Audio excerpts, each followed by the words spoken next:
Yes, brother. Who is the Antichrist and when it will come and who will fight with him? Can you enlighten on that? Well, that's the question Islamically, who's the Antichrist and who will fight? There are various hadith talking about Dajjal. Dajjal will come, and Jesus Christ, peace be upon him, will come again. He's been raised up alive by Allah subhanahu wa ta'ala, and in his second coming, he will fight against this Dajjal. And there are various hadith talking about the Dajjal, that he'll be one-eyed, etc. So many people have given their own views who the Dajjal will be. So there are hadiths talking about the Dajjal. So surely before the world ends, this Dajjal will come. He'll be born. Isa alayhi salam will come again. He will see to it that he kills this Dajjal. Mahdi salam will come. And Khilafah will be established. So all these are there. So this is basically talking about the Dajjal, where there are various hadiths talking about it. Is Dajjal related to Jews? Is it from Jews? No, see, many things what is mentioned in the Bible may have also been mentioned in the Quran. What is mentioned in the Quran is also mentioned in the Bible. We agree it is correct. But there are many things which are mentioned there in the Bible which is not mentioned in the Quran. So it comes in the Mubah category, optional. But there are some things which are mentioned in the Bible which is against the Quran and Sahih Hadith that we don't have to agree at all. So whenever you read any other scripture, whether it be the Bible, whether it be the Veda or any other religious scripture, there are three categories. One is what matches with Quran and Sahih Hadith. Whatever matches with Quran and Sahih Hadith, we have to follow it. And we agree it is correct. What goes against the Quran and Hadith, we say it is wrong. What does not go against matches comes in Mubah category. May be right, may be wrong. So there are things also mentioned about Antichrist in the Bible, that there will be 666 mentioned, 666. You know, all these things are there. So whatever matches with the Quran, we agree. What is against the Quran, we disagree. What is optional, may be right, may be wrong. Hope that answers the question.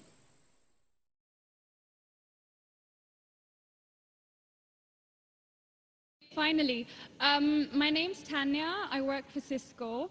I'm not here to disagree with anything, but I've always had a lot of people, especially Muslims, well, not a lot of people, just Muslims, always telling me, because you're a Catholic, you're going to go to Jahannam, but we're Muslims, you need to convert and you will go to heaven.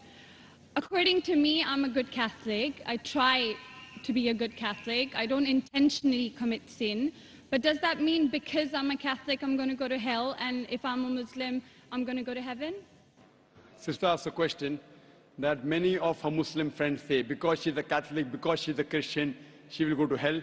That is it true that because she's a Christian, you will go to hell? Sister, according to me, if you're a true Christian, if you truly follow the teachings of Jesus Christ, peace be upon him, inshallah you shall go to Jannah.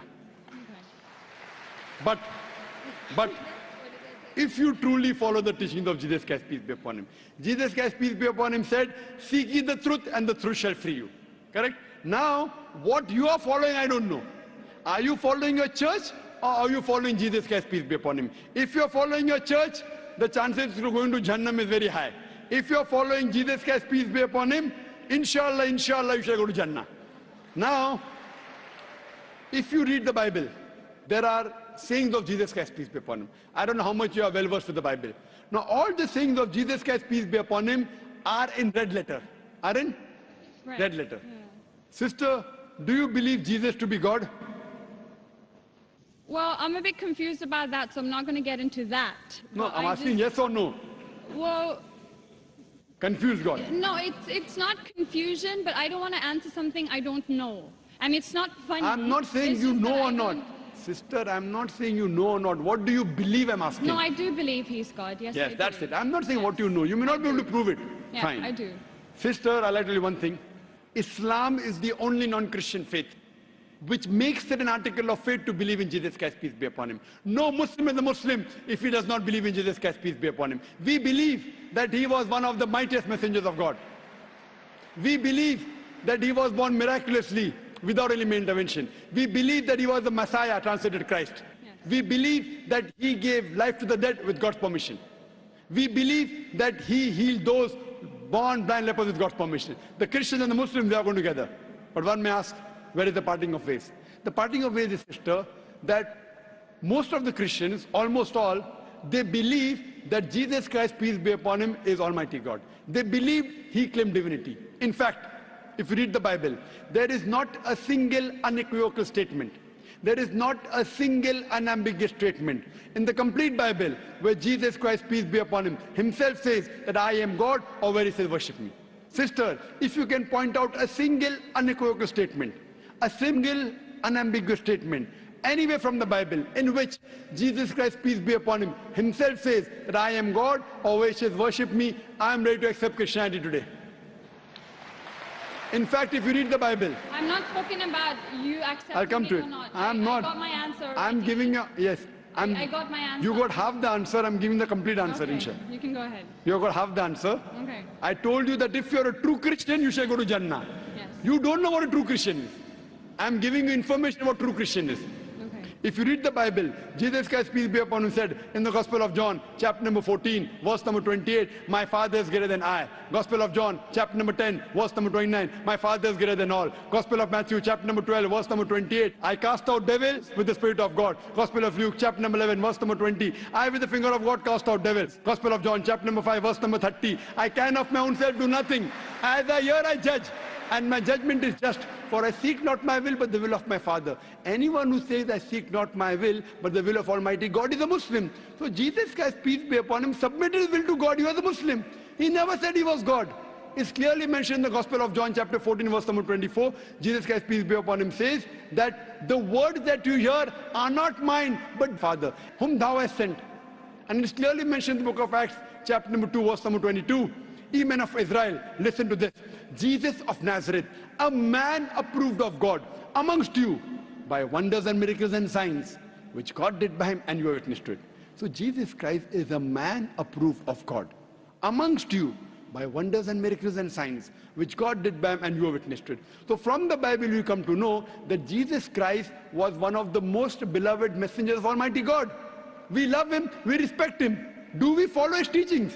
If you compare what Jesus Christ, peace be upon him, said in the Bible, I told that yesterday, that we Muslims, we follow more of the teachings of Jesus Christ, peace be upon him. Jesus Christ, according to the Gospel of Luke, he was circumcised on the 8th day. We Muslims are circumcised, most of the Christians aren't. Jesus Christ, peace be upon him, said, you have to follow each and every law. Gospel of Matthew, chapter 5, verse number 17. Everything of the Old Testament, you can't break one law or dot or a tittle. As I mentioned in my speech, it's mentioned in the book of Deuteronomy, chapter 14, verse number 8, in the book of Isaiah, chapter 65, verse 2 to 5, and the book of Leviticus, chapter number 11, verse number 7 to 8, that you should not have pork. We Muslims don't have pork, but most of the Christians have pork. It's mentioned in the book of Ephesians, chapter 5, verse number 18, book of Proverbs, chapter 20, verse number 1, you should not have alcohol. Muslims don't have alcohol, but Christians have alcohol. So if Christian means a person who follows the teachings of Jesus Christ, peace be upon him, then we Muslims are more Christian than the Christians themselves. So if you become a true Christian and truly follow the teachings of Jesus Christ, peace be upon him, said in the Gospel of John, chapter number 16, verse number 7, it is expedient for you that I go away. For if I go not away, the Comforter shall not come. For if I go, shall I send him. It's mentioned in the Gospel of John, chapter number 16, verse number 12 to 14. Jesus Christ, peace be upon him, said, I have many things to say unto you, but ye cannot bear them now. For he, when the Spirit of truth shall come, he shall guide you unto all truth. He shall not speak of himself. All that here shall he speak. He shall glorify me. Verbatim quotation from the Bible, King James Version. So Jesus Christ is prophesying about the coming of the last and final messenger, Prophet Muhammad, peace be upon him. If you're a true Christian, if you truly believe in Jesus Christ, peace be upon him, you have to believe in the last and final messenger, Prophet Muhammad sallallahu alaihi wasallam. So if you're a true Christian, you'll believe in Prophet Muhammad, and inshallah you shall go to Jannah. Hope that answers the question, sister. Thank you.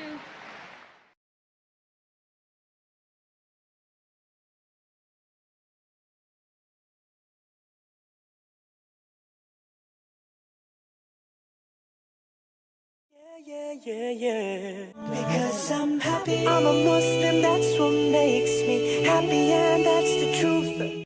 Question from the brother's mic. Yes, carry on, brother. Hello, good evening. My name is Sivam. I'm from Malaysia. I'm actually been all over the world to do the best to get the most peaceful mind for all over the brothers. Okay, I have a company in Malaysia which have all the people working with me, including Africans, Pakistanis, Bangladesh, Thailand, and few other countries. What I find here, I would like to talk, I will be very pleased to, and thanks to you all to give me opportunity as the last talk. I was following up these for around 8 years, So why am I disappointed here now?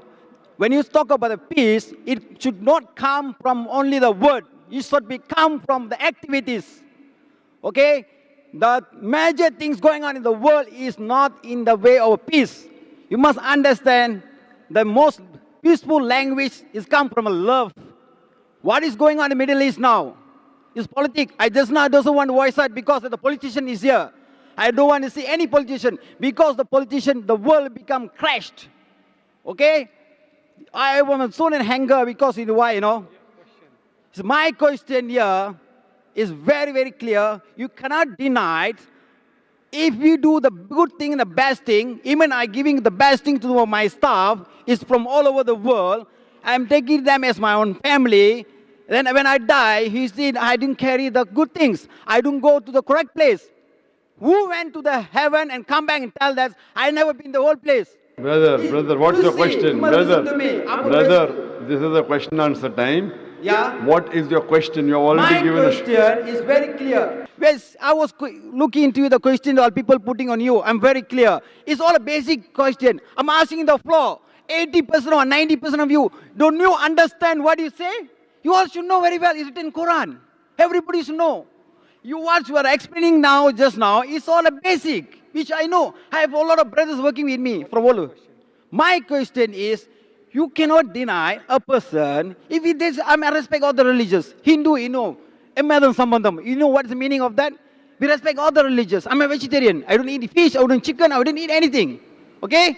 I got 3 children, I even touch my hand with my wife, Just now you told me Hindu can marry more wives. I ever, never, even my wife die, I die. It's something like that. Brother has asked a question. Brother, I've understood your question. You have given a short speech. Yeah.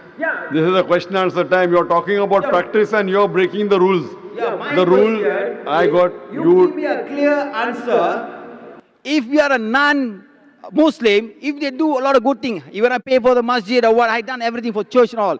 You are telling me that I don't get the correct message to go to the correct place? Brother asked the question that if a non-Muslim gives charity, etc., and he said that, will you go to the correct place? Your question is everything garbled. You have to ask simple question. You have given short speeches that you should not read book, you should practice Middle East, you have family. You said so many words, but there was no clear-cut question. A question should have a question mark in the ending. What I'm trying to say is very simple. Can you give me the answer? If non-Muslim, good things, even give our life to Muslim, we didn't do the best for you all. Even when I die, many people say, it's very pity we're not Muslim. Is this correct answer? Brother is asking that if a non-Muslim does good things like he has given charity, so when he dies, will he go to heaven or hell? That's what I understand. Brother, the answer I already gave earlier. When you sit for an examination, like when I sat for my 10th standard ICSC, there were 6 subjects I had to pass. Science, English, Hindi, history, geography. I had to pass.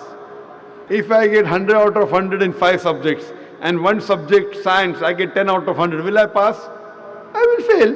So similarly, the criteria to go to Jannah, to go to paradise, is you should have faith, number 1, righteous deeds, exhort people to truth, exhort people to patience and perseverance. You may be a righteous person, you may be giving charity, etc. But if you don't have faith, if you don't believe in the one true God, if you don't worship the true God, you fail the test. So for you to pass, you have to pass in all the 4 criteria. Iman, that is have faith, believe in one true God, should not do idol worship, should not believe in false gods. Number 2, righteous deed. Number 3, exhorting people to truth, that is dawah. Number 4, exhorting people to patience and perseverance. So you, if you do not believe in the one true God and do not worship Him alone, associate partners with Him, under no circumstances in the next life will you pass, you will fail. Hope that answers the question. Thank you. Let me tell you about my happiness. I get my happiness from Islam. It makes me kind and a better human.